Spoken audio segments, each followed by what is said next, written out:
Today I have a review of a blitz game at 81% accuracy, so not a wonderful game from me. Play like a 2100 still, so I'll take it, but I had a blunder in here, and I want to show you guys that game.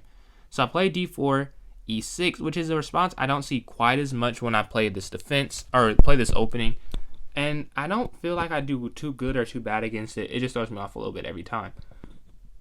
But I do play bishop f4, pawn to d5, and then I play e3. They play f5, which is a mistake, and I go knight to f3. The best move in this scenario would have been pawn to c4. c4 is the best move in a lot of these non-aggressive black openings against the London. I just don't feel very confident playing it. I just think it creates a weakness on my queen side, but I need to get confident in playing it because the computer says it is the best move. They go knight to f6 after that.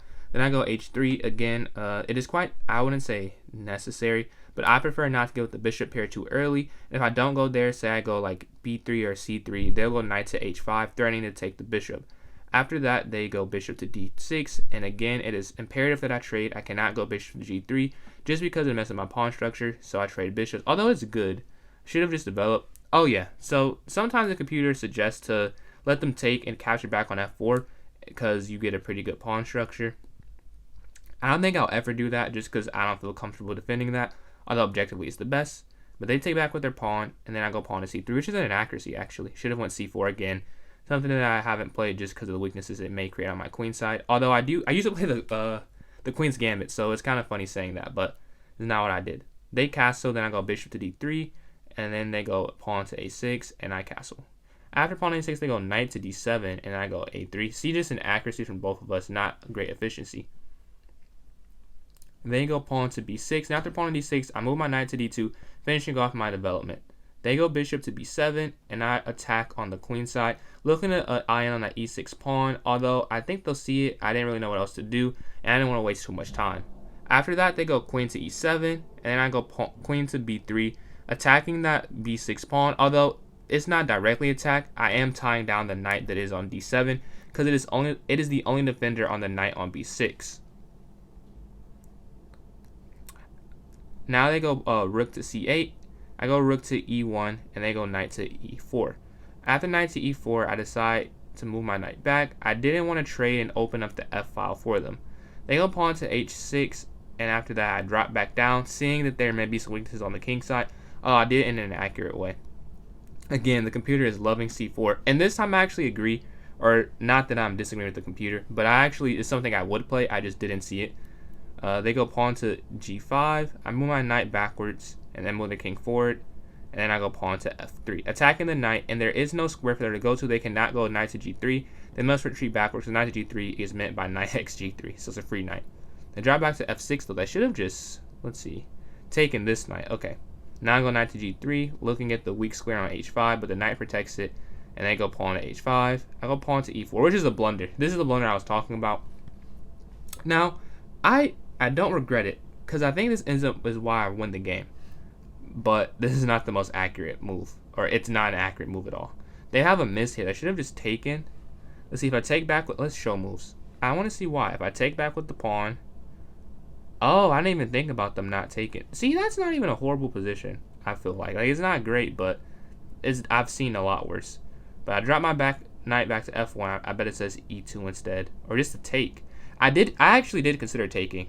I didn't have time to calculate the whole thing. I did consider doing this, but I couldn't figure out, because I knew that I could take with the rook after, and I'm attacking a knight, or take with the pawn after, and I'm opening the king side, but I just couldn't justify it for a knight, and I couldn't figure out the follow-up moves. I didn't have enough time. They take the pawn, I take, they move the queen over, I go knight to h2, pawn takes, knight takes, and we trade in the center. After pawn to d4, it felt inaccurate. I dropped back. Every time I say that, I don't make the right move, but I knew that wasn't the right move for them. I had to figure out how to make the right move for me. They come in with the queen, and I didn't go rook to e2 just because I wanted to have the flexibility of rook to f1. Eventually, when the queen's off the file, to take back with the rook, because I knew this wasn't really any threat at all. King h1 is forced, but I knew I could go there. Queen goes here, and I attack with the knight, drops back, and then I go here, and get on the queen that's pretty weak, although it is equal right now. Rook forward, and then queen over attacking that pawn. King over here, and then knight to h2. I went knight to h2 versus knight to e3 for two reasons. Well, one, they're both to attack the g4 square for the fork. But I was thinking, I know they see that fork, so I like the f3 square if I can't go to g4, because the f3 square controls the e5 square. After king to h5, I realized this is wrong, so I immediately give a check. King goes over, move my knight to attack the rook, looking at that weak pawn on e6, and they just give me the rook, which I understand that losing the pawn is probably not ideal, so I can see why in a blitz game maybe just give it the material, but it just wasn't the right move, and from here I just kind of dominate. I don't think I mess up again, maybe in inaccuracy, but no mistake or blunder. Move my rook over attacking the knight comes in, move my queen to pin, king goes over to h. Oh, also important, I pin because knight to g3. If I don't move my queen, this is a family fork, so I pin the knight to the king. King moves away, looking for the fork on g3. Just move my king over because there's no attack on my king, and now the knight going there does nothing because 2 pieces were removed from there. Pawn goes to e5. I just take, slide my rook over, knight to g3, take the pawn. Here comes in the check, and I have to make sure not to give up any forks. King to f2, I thought was a really cool move because I'm walking into danger, it would seem like, but anywhere else I get checked. And king to f2, like what can they do? And they took a while to think here. Queen drops back, rook to e1, take, check. I could have just traded. I would have won still, but this felt cleaner. Queen here, and they resign because I have rook to e6, which wins the queen. So that's a game I got there. It was pretty fun to play, and it was cool to get the win, even though I did blunder. But thank you guys for giving me your time. Make sure to hit that follow, and have a great day.